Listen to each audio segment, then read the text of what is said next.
Muito boa tarde, canal do Boi News, quinta-feira, 7 de outubro, também ao vivo no Facebook e portal sba1.com. Após a quebra de safra por fatores climáticos na temporada 2020-21, a Conab estima uma recuperação na temporada que está começando. A companhia prevê novo recorde de produção para 288 milhões e 600 mil toneladas. O dado é do primeiro levantamento da safra 21-22, divulgado hoje pela Conab. A estimativa é a de que o crescimento seja em torno de 14%. No campo, significa 35 milhões e 870 mil toneladas a mais na produção, na comparação à temporada anterior. Entre os destaques individuais, a soja terá aumento de área cultivada e de produção. 39 milhões e 900 mil hectares e produção de mais de 140 milhões e 700 mil toneladas, a maior produção no ranking mundial por país. O milho, que perdeu muito na safra passada, deve recuperar a produtividade com um aumento de 1,6% na área plantada nesta primeira safra de verão e colheita de 28 milhões e 300 mil toneladas. A Conab espera uma safra anual de 116 milhões e 300 mil toneladas do cereal. E o IBGE divulgou hoje o levantamento sistemático da produção agrícola referente a 2021. O estudo, feito em setembro, aponta que a produção de cereais, leguminosas e oleaginosas, estimada para este ano, deve alcançar 250 milhões e 900 mil toneladas, o que significa 3 milhões e 200 mil toneladas a menos na comparação à produção de 2020, que foi um recorde de mais de 254 milhões de toneladas. E no primeiro levantamento da safra 21-22, divulgado hoje, a Conab aponta boas expectativas para o arroz e o feijão. Boa tarde, Kylie Rodrigues. Boa tarde, Zaidan. A dupla arroz e feijão está garantida para os consumidores diário na mesa do brasileiro. Segundo a Conab, a produção do arroz está estimada em 11 milhões e 600 mil toneladas na temporada que está começando. Será uma produção parecida com uma produção da safra passada, mas a produção do feijão deve aumentar um pouco. E aí com crescimento de 0,8% na área semeada na primeira safra. Lembramos que são 3 safras de feijão ao ano. Juntas, elas devem produzir, segundo a Conab, quase 3 milhões de toneladas. E Zaidan, de acordo com a companhia, a área plantada do algodão deve aumentar mais de 10%. Para 1,5 milhão de hectares cultivados. Assim, o Brasil poderá produzir 2 milhões e 670 mil toneladas da pluma e garantir bons estoques para exportação. Zaidan. Obrigado, Kylie. Com a chegada das chuvas, aumenta o ritmo no plantio de soja em Mato Grosso. Agora é dar atenção aos ataques de pragas e doenças. Valdir Pacheco. Zaidan, tem chovido muito nos últimos dias em diversas regiões de Mato Grosso e os acumulados da semana passada contribuíram muito para um avanço de quase 5 pontos percentuais na semeadura da soja.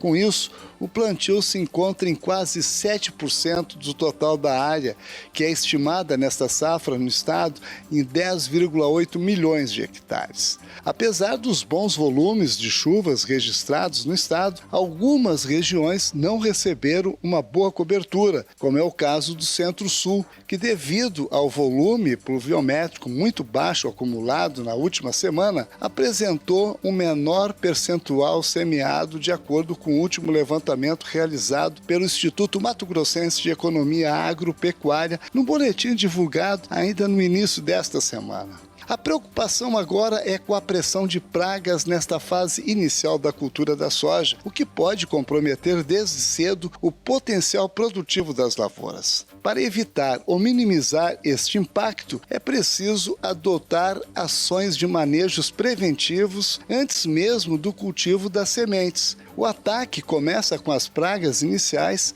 seguido pelos insetos desfolhadores e brocas e, finalmente, pelos sugadores, que são os percevejos e a mosca branca. Zaidan. Obrigado, Pacheco. Agora a previsão do tempo para todo o Brasil. Boa tarde, Renata Ferreira.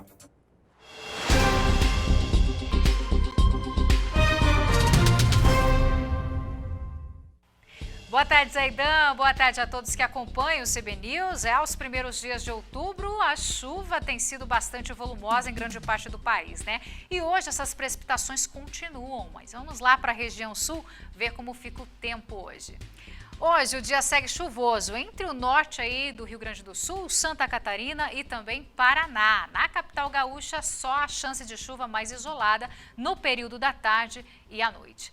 No sudeste, há previsão de chuva intercalada com períodos de céu nublado e pancadas intensas. Na faixa leste aí de São Paulo, o tempo fica encoberto e as chuvas chegam a qualquer hora do dia. No centro-oeste, o tempo segue instável em todo o Mato Grosso do Sul e na faixa sul de Goiás, com pancadas ao longo do dia. No norte goiano, o tempo firme volta a predominar. Na região nordestina, as pancadas se mantêm concentradas apenas no litoral entre a Bahia até o Rio Grande do Norte, além da faixa oeste aí do Maranhão. Nas demais áreas, o tempo segue firme e ensolarado. Na faixa norte do país, a chuva deve atuar em quase todas as áreas, com exceção ao centro-sul do estado do Tocantins. Zaidan, daqui a pouco eu volto com mais destaques da previsão do tempo durante toda a nossa programação. É com você. Obrigado, Renata. O governo federal quer estabelecer uma alíquota fixa do ICMS cobrado dos combustíveis. A proposta foi entregue ao Congresso. De Brasília, as informações de Berenice Leite. Boa tarde, Berê. Boa tarde, Zaidan. O projeto de lei estabelece uma alíquota fixa do imposto sobre a circulação de mercadorias e serviços cobrados dos estados sobre os combustíveis. Após zerar por um tempo indeterminado os impostos federais do diesel e também acabar com o intermediador de distribuição de álcool a postos de combustíveis, esta é mais uma tentativa do governo que encaminhou ao Congresso esta proposta que deve ser analisada na Câmara dos Deputados. Ainda segundo a Agência Nacional do Petróleo, Gás Natural e Biocombustíveis, o preço médio do litro de gasolina no país é de mais de R$ 6. Atualmente, a alíquota do ICMS pode variar entre 12% e 35% e incide sobre um valor médio do combustível na bomba, que varia a cada 15 dias. O projeto de lei propõe que esta alíquota fixa do ICMS dos combustíveis seja definida pelo Conselho Nacional de Política Fazendário e também o Ministério da Economia. Zaidan. Um novo alerta para a raiva herbívora foi emitido ontem no Rio Grande do Sul. Boa tarde, Viviane Lara. Olá, boa tarde para ti, boa tarde a todos que estão nos acompanhando. A Secretaria de Agricultura do Rio Grande do Sul emitiu um novo alerta sobre a raiva em herbívoros. Só esse ano, de janeiro a setembro, o programa de controle contabilizou 32 focos em 25 municípios do estado. É o segundo alerta esse ano sobre a doença. O primeiro foi no mês de junho. Normalmente, ele é emitido quando ocorre um aumento expressivo de focos em um curto espaço de tempo. As equipes estão trabalhando para eliminar os abrigos dos morcegos transmissores da doença para o gado. Mas a orientação para os produtores rurais é que vacinem ou revacinem seu rebanho para evitar a doença.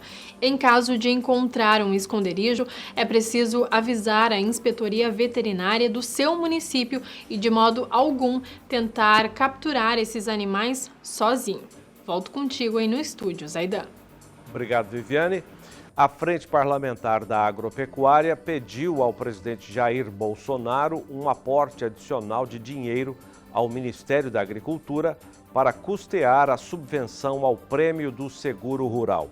Ao vivo da Bolsa Brasileira de Mercadorias em São Paulo, as informações de Walter Puga Júnior. Boa tarde, Puga. Boa tarde a você, boa tarde a todos.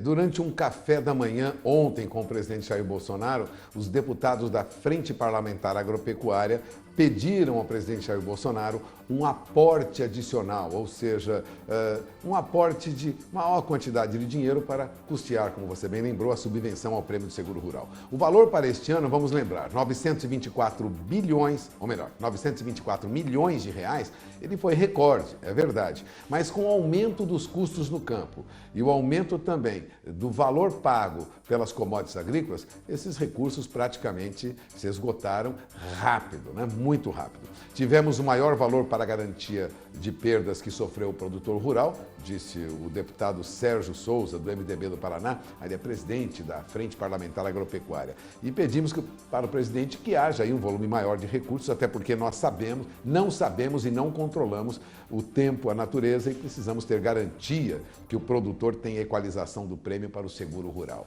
Bom, o Ministério da Agricultura, a ministra Tereza Cristina, como se sabe, já solicitou à equipe econômica do governo a autorização para remanejar 376 milhões de reais de outros programas para o programa de seguro rural.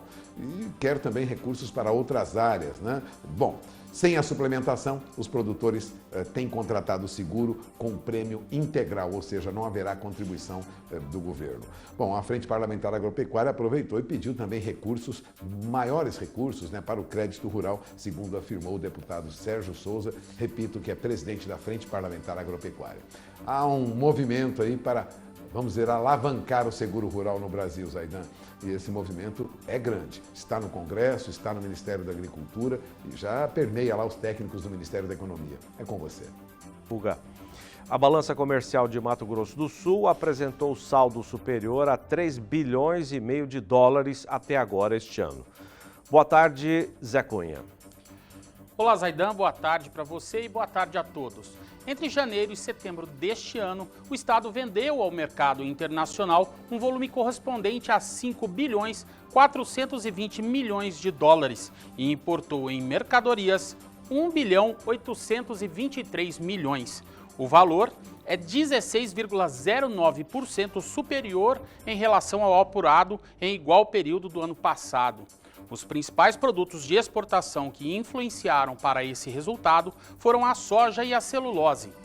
Já com relação aos produtos que apresentaram aumento de valor exportado, destacam-se a carne bovina, que obteve um acréscimo de 27,93% em relação ao ano passado, e também a carne de aves e derivados da soja. Como sempre, a China permanece como principal destino das exportações de Mato Grosso do Sul, somando 48,33% dos valores exportados, o que corresponde a 2 bilhões e 620 milhões de dólares. Zaidan. Obrigado, Zé Cunha. Obrigado a você também. O CB News volta amanhã. Eu volto logo mais às 10:05 no horário de Brasília com o programa Mais Pecuária. E você fica agora com a agenda de leilões do Canal do Boi e do Agrocanal.